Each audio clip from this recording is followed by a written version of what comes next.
Back again. One of the hardest parts of recovery for me is the isolation. I was going to say it was the isolation and loneliness, but in a way, it still is. When you get to the point where you've had enough, you don't want to do it anymore, or you want to try and be a better person, you've got to cut everyone off, like. And I know you think of cutting off the people around you who you're using with or drinking with, who you deem as bad influences, even though it's your choices. But I just had to cut myself off from everyone, like, and it damages your confidence, damages your self-esteem. Because yeah, I needed to get away from the other drug addicts. You're never ever gonna get clean being around people using. It's not gonna happen. Like, I can say that with certainty. It will not happen. But not only that, people from the past who I hadn't seen for a long time. Some oftentimes old friends try and reconnect and stuff, but I was that embarrassed and ashamed. I just cut everyone out, like everyone apart from my mother and my brother, and obviously my three kids. But because I wanted to see my kids again and try and be a positive role model, I just drilled it into myself. It was the only way I was going to have a chance to do it, was to isolate myself. And at first, it isn't actually that bad, like, because you want to get away from all the negativity, and being alone is the best way to not use. And even I went to the extreme of getting rid of my phone, or had a period where I had no phone at all. I just had access to an old tablet where I could message me mum on Messenger, and that was it, like. But I think I had to do that because the temptation's always there, like, especially with the phone. When you're an addict or a user, you'll have dealers' numbers or numbers of people who you know are using who'll be able to sort you out. Because the thing is, with addicts, doesn't matter if you're on best of friends or on speaking terms, if you're offering to buy them a packet, a satchel, a tenner stone, they're going to get you sorted, like. So for me, it was just cut everyone off, get rid of the phone, and try and move on. Obviously, when I was in the hostel, I wasn't working, so you've got a lot of time on your hands. And that, for me, is one of the hardest things. I mean, I know a lot of lads who have got to have a woman, like me one friend, he would even go to the women's hostel and get lasses from there, like, because he couldn't be alone. And some of them say, like, when you've got a woman, you've got two, lots of benefits coming in. You've got two people who can go out and shoplift, or I know lads who would get their women to give out sexual favours so they could get money to score. I mean, it's dark stuff, like. But for me personally, I just had to cut it out, and the woman was the last thing on my mind. It probably still is, like, unfortunately, which is a shame. But you've got to do what's right for you. And now I'm back working. Sometimes on a weekend, I get that loneliness. You feel the isolation, but you've got to remind yourself it's for the right reasons. I get outside, walk. I started doing a bit of training. Obviously, when I stopped drinking, I put on a lot of weight. I was just comfort eating, like. And if you're sitting about doing nothing and eating a lot of food, well, it doesn't take a genius to figure out what that leads to. But I was 23 stone last year. I mean, I still need to cut a bit of weight, but It's work in progress. So just trying to work on yourself. It is the way, like, and it's cliche, and you see all these motivational memes and pictures online and little speeches, but getting outside, it's positive.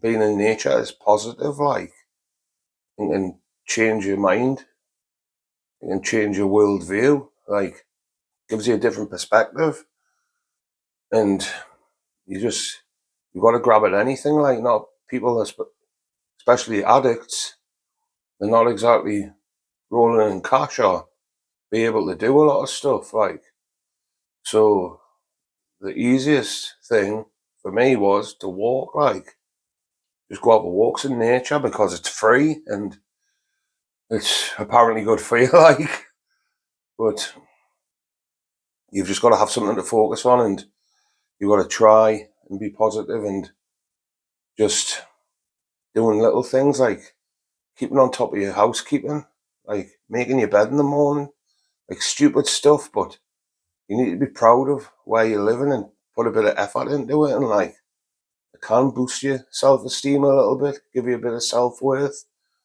because everyone knows the stereotypical trap house bando where it's just filthy, like mattress on the floor covered in stains and dishes piled up, flies everywhere, toilet doesn't work. And when you're living like that, it does affect your mental health. Like, I don't care what anyone says, it's got to.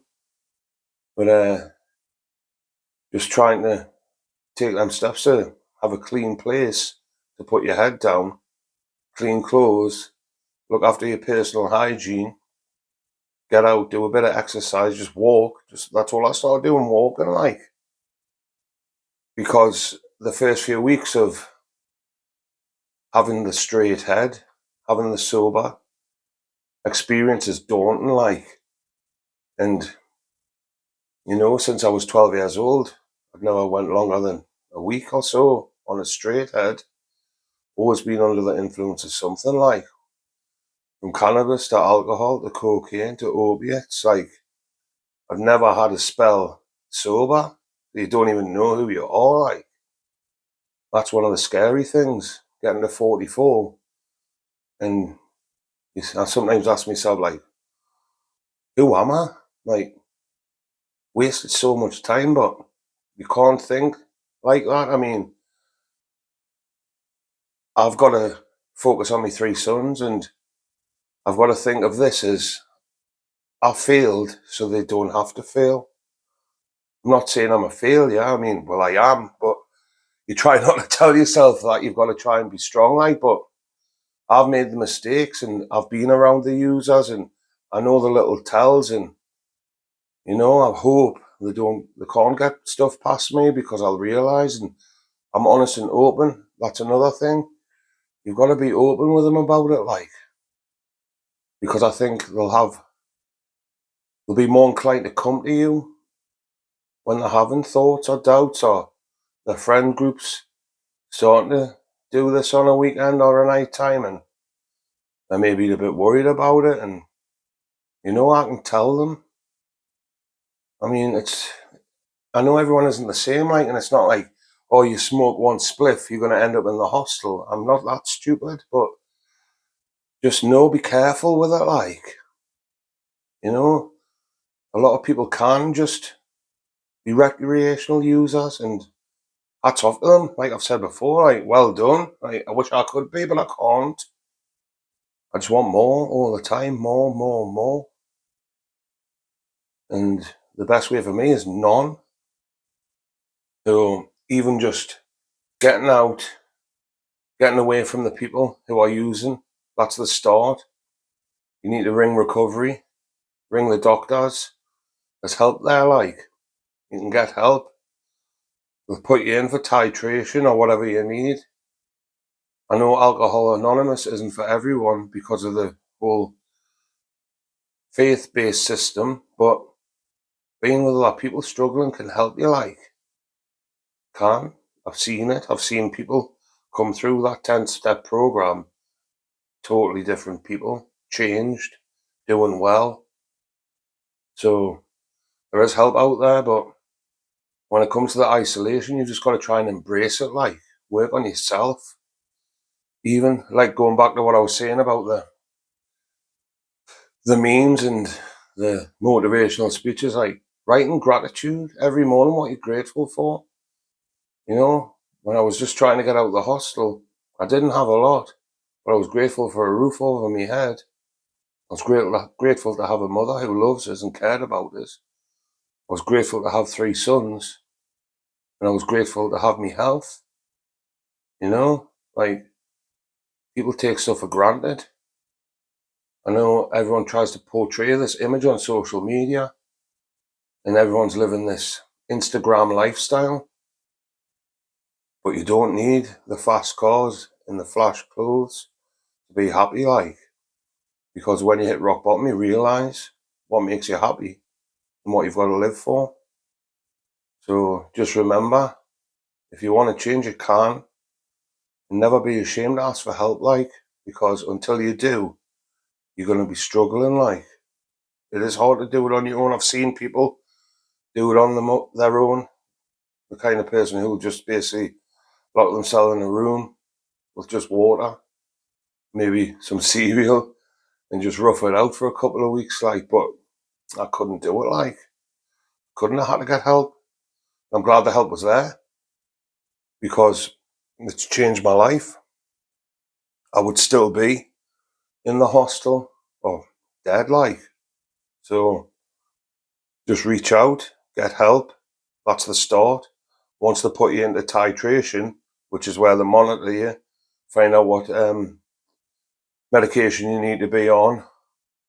They'll give you help with certain things. Once you get out of there, you've got to forget about your so-called friends, because they're not friends.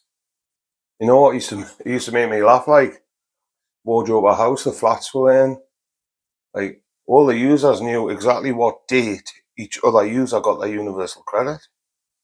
Oh, well, Gary gets his on the 12th. Oh, but Stephen gets his on the 9th, so we'll go to his. And, like, you know, they know it like clockwork because that's all they're interested in, like. So, just, you might just be smoking a bit of reefer, and that's good. Like you say, hats off if you can do that, but if you're starting to dabble with the stronger stuff, the powder, or the tablets, the pharmaceuticals, I'm just politely warning you, like, you've got to tread careful because those oxys, you get a dependency very, very quickly. And yeah, they make you feel good. Like you say, that was my drug of choice. They make you feel good. You know, I could go to work, make good money on price, just throw boards on. Didn't even want to stop for break. You know, you just felt great, felt amazing. Have a couple of cans on at night time, feel even better. But the day you haven't got them, you're not going to work, like, you're ringing in sick, scrambling about, ringing people, trying to get more. So be careful with the opiates, because for me, that and the crack, like, once you go, like, there's no going back, and it's a rough ride, but you've got to have something positive to think of, to cling to push forward. You can do it. I'm doing it. Like you say, 4 years of the drugs, 4 years of the coke, 2 years of the alcohol. We're doing it. We're pushing forwards. If I can do it, anyone can do it, I promise. So that was just a little one about what to do with the quiet time. You've got stuff to do. Get busy. Work on yourself. You can do it if you want it. You'll do it, like. So until the next one, I'll see if I can figure out how to edit the end of these, because at the minute I'm a bit sloppy, but we will get there, because I'm just going to keep going, like, because this needs to be heard, like. So have a great weekend. Thank you.